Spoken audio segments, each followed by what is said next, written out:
हरे कृष्ण। का संस्थापक प्रभु जी को प्रवर विद्वान जवान गौड़ीय संप्रदाय की परम आचार्य विद्वान कुलम कोटमणि डॉक्टर सत्यम दास बाबा जी महाराज आप लोगों को कुछ आशीर्वाद वाणी और कुछ शास्त्र सिद्धांत जो है आप लोगों को सुना रहे हैं, आप लोग सुनिए उनके अमृतवाणी। जय जय श्री राम। वंदेहम श्रीगुरोः श्रीयुतपदकमलं श्रीगुरून् वैष्णवांश्च श्रीरूपं साग्रजातं सहगण रघुनाथान्वितं तं सजीवं साद्वैतं सावधूतं परिजनसहितं श्रीकृष्ण चैतन्य देवं श्री राधा कृष्ण पादान सहगण ललिता श्री विशाखान्वितांश्च। हे कृष्णा करुणा सिंधो दीनबंधो जगत्पते गोपेश गोपिका कांत राधा कांत नमोस्तुते। तप्त कांचन गौरांगी राधे वृंदावनेश्वरी वृषभानुसुते देवी प्रणमामि हरिप्रिये। श्री कृष्ण चैतन्य प्रभु नित्यानंदा श्री अद्वैत गदाधर श्रीवासदि गौर भक्तवृंदा। हरे कृष्णा कृष्णा कृष्णा हरे हरे हरे राम राम राम हरे हरे। आज हमारे श्री जीव गोस्वामी चरण का आविर्भाव और तिरोभाव दिवस है।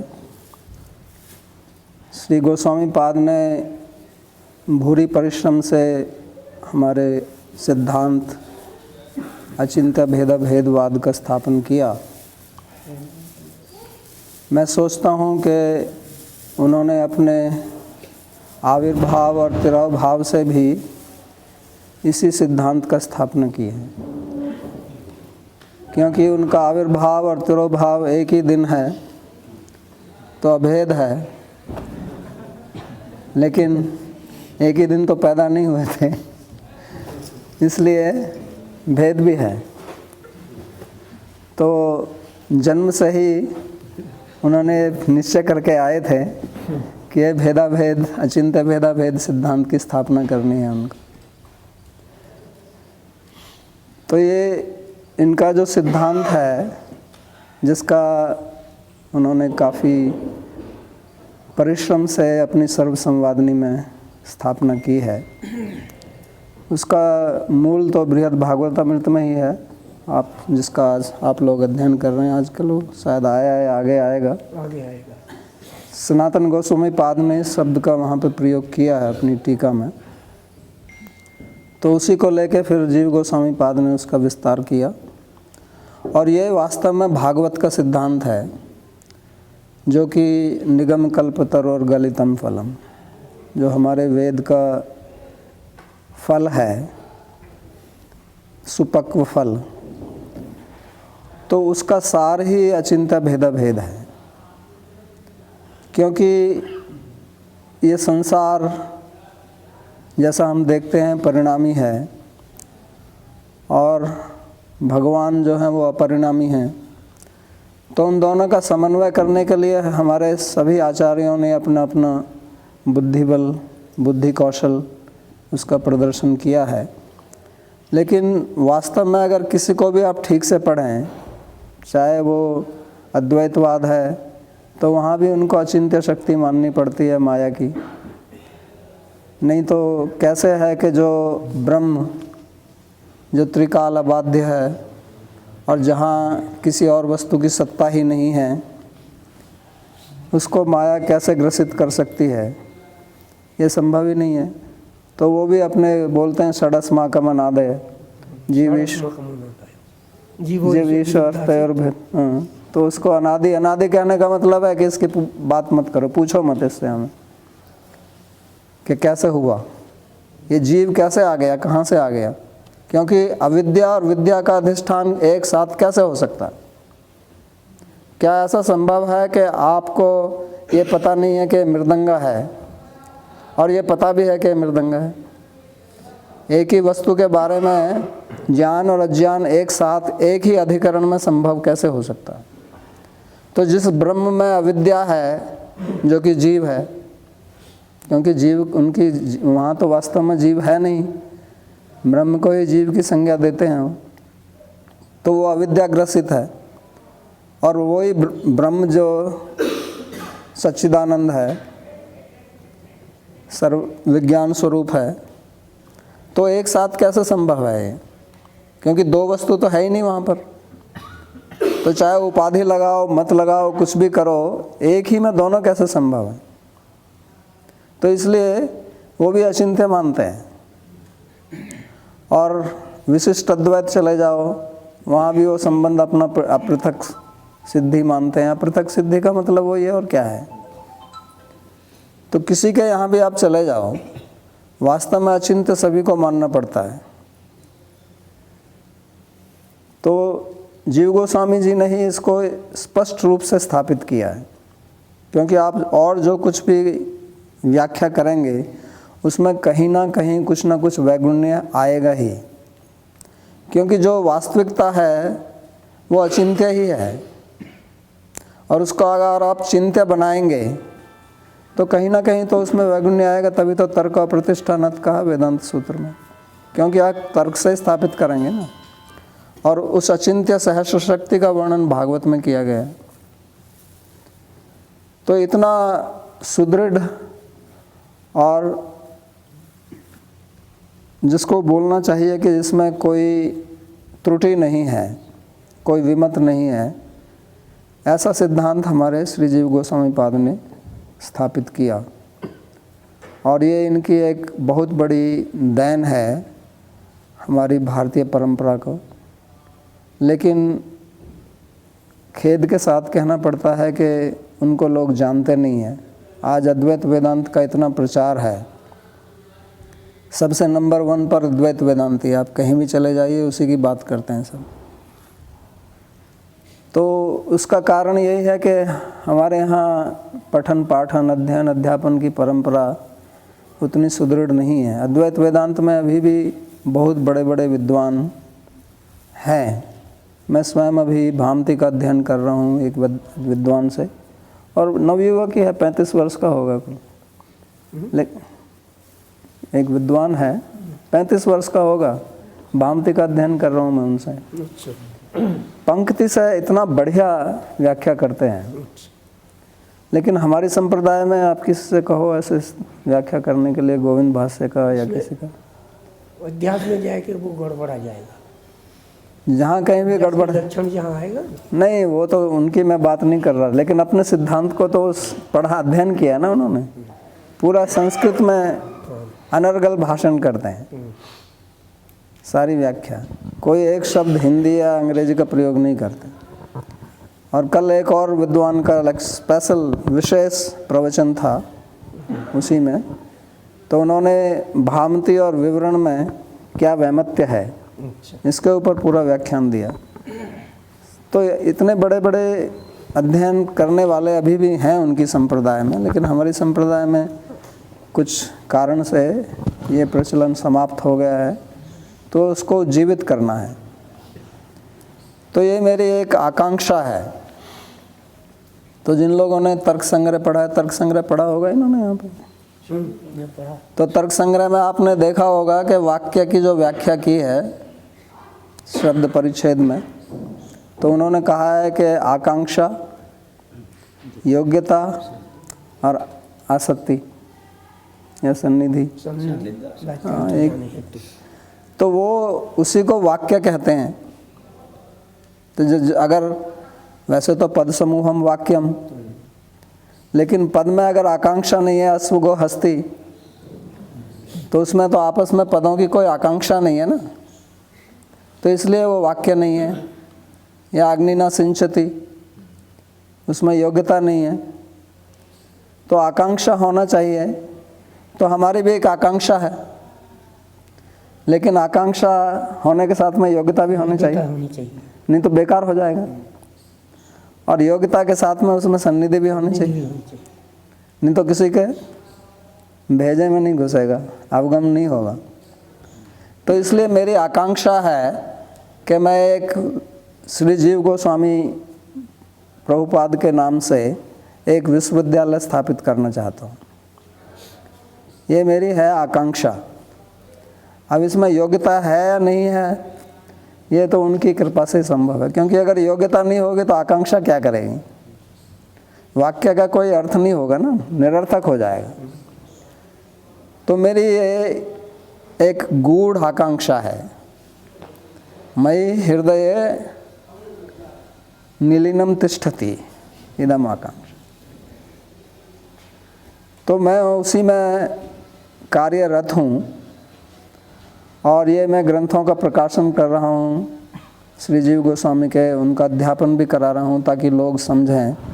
और आगे हमारे पास में पुस्तक होना आवश्यक है, क्योंकि अगर आपके पास में विद्यालय होगा, विश्वविद्यालय होगा, तो ग्रंथ भी होने चाहिए ना। तो यही मेरा प्रयास है। महाराज जी ने सर्व संवादिनी पर टीका लिखी है, तो मैं भी अभी प्रीति संदर्भ पर कार्य कर रहा हूँ। भक्ति संदर्भ अभी छप के आया है 2 खंड में, प्रीति संदर्भ 2 खंड में आएगा। उसके बाद में सर्व संवादिनी को भी मैं प्रकाशन में लाऊंगा। तो मैं आंग्ल भाषा में इसलिए ला रहा हूँ कि आजकल अंतर्राष्ट्रीय स्तर पर इसी भाषा का प्रयोग होता है, ताकि ये एक विस्तृत समाज में उनका ज्ञान फैले, लोग उनको समझें और इसकी पठन पाठन की प्रक्रिया हो। पहले 1-2 यूनिवर्सिटी में अमेरिका में जीव गोस्वामी के संदर्भ को कोर्स में लगाया गया था, मैंने भी वहाँ पे पढ़ाया है। तो अगर ग्रंथ होंगे तो उसका अध्ययन भी होगा, यूनिवर्सिटी में भी होगा, और हमारी अपनी यूनिवर्सिटी होगी तो हम उसमें उसी प्रकार से कोर्स बना सकते हैं, क्योंकि ऐसी एक सुविधा है हमारी सरकार की कि हम अपनी एक डीम्ड यूनिवर्सिटी बना सकते हैं। तो डीम्ड यूनिवर्सिटी जो है वो यूजीसी से उसकी मान्यता प्राप्त होती है, और उसमें हम अपने जो विषय हैं उनका चयन कर सकते हैं कि क्या क्या रखें, क्या क्या पढ़ाया जाए। तो ऐसी मेरी योजना है, और उसकी योग्यता के लिए हम उनकी कृपा की अपेक्षा करते हैं, और सन्निधि के लिए आप सबका सहयोग, क्योंकि हिंदी में कहते हैं कि अकेला चना भाड़ नहीं फोड़ सकता, क्योंकि सहयोग से ही होता है। कलयुग में संघे शक्ति कलौ युगे। तो आप सब लोग अगर सब मिलकर एकजुट होकर काम करेंगे तो ये हमारी संप्रदाय का एक बहुत बड़ा कार्य होगा, क्योंकि जीव गोस्वामी पाद ने ही इस कार्य को चलाया था। वृंदावन ही हमारी संप्रदाय का ज्ञान का केंद्र था, अध्ययन का केंद्र था। दामोदर मंदिर में बैठकर उन्होंने अध्यापन कराया, यहीं से बंगाल उड़ीसा में ग्रंथों को भेजा। तो उस संप्रदाय को, उस परंपरा को पुनर्जीवित करने के लिए ही हमारा प्रयास है, और हमारे आचार्यगण इसमें सब जुटे हैं। आचार्य बलराम जी हैं, अशोक पंडित जी हैं, हमारे प्रधान आचार्य महामहिम श्री आनंद गोपाल पंडित जी महाराज हैं। तो इन सब का बहुत परम सहयोग है, और हमारे एक आचार्य अभी कनाडा में बैठे हुए हैं, वहाँ से आप देख रहे हैं उनको, जगदानंद जी। तो उनका भी बहुत बड़ा सहयोग है, क्योंकि मैं जो अपने ग्रंथ का प्रकाशन कर रहा हूँ तो उसकी एडिटिंग वो बड़े मनोयोग से करते हैं, बड़े आनंदपूर्वक करते हैं, और ये बहुत महत्वपूर्ण सहयोग है उनका, क्योंकि इस कार्य को करने के लिए और इस ग्रंथ को एक विश्व स्तर की जो पद्धति पर लाना, उसके लिए मेरी एक अकेले की ऐसी सामर्थ्य नहीं है। तो उन्होंने पाश्चात्य यूनिवर्सिटी से पीएचडी की हुई है, तो क्या मानक होते हैं इस प्रकार के ग्रंथों के वो जानते हैं, तो उसमें उनका बहुत बड़ा योगदान है और उसके लिए मैं बहुत बड़ा आभारी हूँ उनका। आजकल वो कनाडा की सर्दी का आनंद ले रहे हैं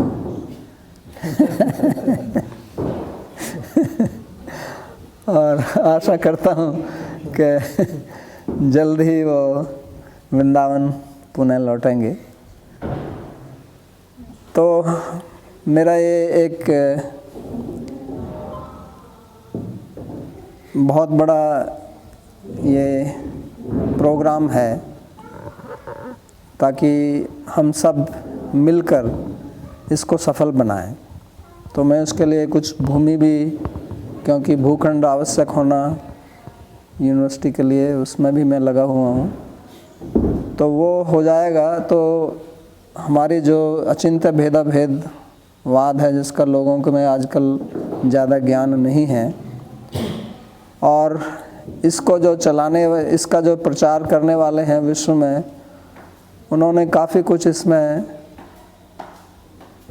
बदलाव किया है जो हमारे सिद्धांत के विरुद्ध है। कुछ अपसिद्धांतों को उसमें जोड़ा है, तो उसको समझना आवश्यक है। नहीं तो एक दिन क्या होगा कि महाप्रभु जिस उद्देश्य से धराधाम पर आए थे, जिस वस्तु का प्रचार करने के लिए आए थे, जिस वस्तु के लिए उन्होंने श्री रूप सनातन गोस्वामी को वृंदावन भेजा था, तो वो एकदम लुप्त हो जाएगा। जैसे सरस्वती लुप्त हो गई, ऐसे ही उनकी जो ज्ञान धारा है वो लुप्त हो जाएगी। क्योंकि ज्ञान जो है केवल पुस्तक में रखने से नहीं होता है, ज्ञान धारा पठन पाठन से ही चलती है। अगर हम उसका अध्ययन नहीं करेंगे और आगे उस ज्ञान को नहीं बढ़ाएंगे तो वो समाप्त हो जाएगी। तो महाप्रभु आए, उनका आना व्यर्थ हो जाएगा। क्योंकि जीव का जो परम सौभाग्य है वो इस कलयुग में महाप्रभु का अवतरण है। जो उनका अवदान है, जो उनका योगदान है, जो उन्होंने भागवत के तत्व का सब लोगों को स्पष्ट रूप से दिखाया, और उसका वर्णन फिर हमारे श्री जीव गोस्वामी जी ने किया। सो हस्तामलक वत् तत्वम श्रीमद् भागवतस्य दर्शयामास जीवेभ्य तम श्री जीव प्रभु। तो श्री जीव गोस्वामी जी ने ये सब भागवत पुराण से लेकर ही सब अपने तत्वों की स्थापना की है। इसलिए उनका संदर्भ का नाम, मूल नाम भागवत संदर्भ ही है। बाद में षट संदर्भ के नाम से प्रचलित हो गए ये ग्रंथ। तो इसकी रक्षा करना और इसको बढ़ाना ये उद्देश्य है। क्योंकि महाप्रभु के आने से पहले भारत में मोक्ष को ही परम पुरुषार्थ माना जाता था। हालांकि भागवत में ये लिखा हुआ है, अतः पुंभी द्विजश्रेष्ठा वर्णाश्रम विभाग से स्वनुष्ठितस्य धर्मस्य संसिद्धिर हरितोषणम सैव पुंसाम परो धर्मो यतो भक्तिरधोक्षजे अहेतुकी अप्रतिहताय आत्मा संप्रसिद्धति। तो स्पष्ट रूप से आरंभ में ही लिखा हुआ है, कोई आपको ज़्यादा दूर जाने की आवश्यकता नहीं है। लेकिन उसकी तरफ किसी की दृष्टि गई नहीं। वीर राघवाचार्य इतने बड़े विद्वान भागवत के और पुराने टीकाकार, तो वो भी लिखते हैं। मैंने उनकी टीका का भी अवलोकन किया है। तो उनके यहाँ भी प्रयोजन मोक्ष ही है। भक्ति से भी वो मोक्ष ही प्राप्त करना चाहते हैं। वो बात अलग है कि उनका मोक्ष जो है वो ब्रह्म सायुज्य नहीं है, लेकिन सालोक्य है। प्रीति संदर्भ में जीव गोस्वामी जी वर्णन करते हैं मुक्ति का बहुत बढ़िया से। ऐसा विवेचन किसी का नहीं है ताकि आदमी को स्पष्ट हो जाए। वो कहते हैं मुक्ति पहले दो प्रकार की है, एक जीवन मुक्ति, दूसरी उत्क्रांत मुक्ति। एक वो मुक्ति जब मुक्त पुरुष होता है अपने इस जीवन में ही, और दूसरा इस देह त्याग के बाद जो मुक्ति होती है आत्यंतिक मुक्ति, उत्क्रांत मुक्ति। फिर उस आत्यंतिक मुक्ति या उत्क्रांत मुक्ति के दो भेद किए हैं उन्होंने, एक सद्यो मुक्ति, एक क्रम मुक्ति। एक मुक्ति वो है जो तुरंत प्राप्त हो जाए, और दूसरी जो है वो स्तर बाय स्तर, जिसका वर्णन भागवत में भी आता है। तो फिर उसमें मुक्ति को उन्होंने 5 विभाग किए, और फिर बताया सायुज्य 2 प्रकार का, ब्रह्म सायुज्य, भगवत सायुज्य। उसके बाद सालोक्य, सारिष्टि, सारूप्य और सामीप्य। तो उसमें सामीप्य को श्रेष्ठ बताया है क्योंकि बाकी सब में अंतः साक्षात्कार ही होता प्राय। और फिर उसके बाद में बताया कि मुक्ति की चरम सीमा प्रीति में है, क्योंकि अगर प्रीति नहीं है तो भगवत साक्षात्कार का होना ना होने के बराबर ही है। जैसे दुर्योधन शिशुपाल आदमी ने भी भगवान का साक्षात्कार किया, लेकिन उनका साक्षात्कार तो प्रीतिमय नहीं था, इसलिए उनके वास्तविक स्वरूप को वो देख नहीं सके। और जो मथुरा गए तो वहाँ मल्ला नाम अश्नी, वो जो मल्ल थे चाणूर मुष्टिक, उन्होंने तो भगवान के शरीर को पत्थर सदृश देखा। तो ऐसा तो उनका शरीर है नहीं, क्योंकि उनके अंदर प्रीति नहीं है। तो वो कहते हैं कि वास्तविक साक्षात्कार प्रीति से ही होता है, प्रीति के बिना कोई साक्षात्कार नहीं है। तो इसलिए प्रीति को ही परम प्रयोजन सिद्ध किया उन्होंने, मुक्ति को नहीं। तो ये एक बहुत बड़ा योगदान है, एक नई दृष्टि शास्त्र की मिलती है, और ये लोगों की समझ में नहीं आती है। इसकी अगर आप बात करो तो उनके दिमाग में नहीं घुसती है। हालांकि सब मानेंगे कि हाँ प्रीति सब चाहते हैं, हर एक व्यक्ति चाहता है, मनुष्य ही नहीं पशु पक्षी भी चाहते हैं। आपके पास में गाय है, कुत्ता है, कोई है, वो भी सब प्रीति मांगते हैं। तो वो प्रीति ही परम प्रयोजन है, और उसी के लिए उन्होंने प्रीति संदर्भ लिखा। ऐसा विवेचन कहीं आपको मिलेगा नहीं। भक्ति का जैसा विवेचन किया है उन्होंने, प्रीति का जैसा विवेचन किया है, ऐसा किसी ग्रंथ में किसी संप्रदाय में उपलब्ध नहीं है। तो हमारा ये परम सौभाग्य है कि हम उनकी संप्रदाय में आने का हमको ये अवसर मिला है। लेकिन उस सौभाग्य को हम तभी सफल करेंगे जब हम उनके ग्रंथों का अध्ययन करेंगे और उसको अपने जीवन में आचरण में लाएंगे।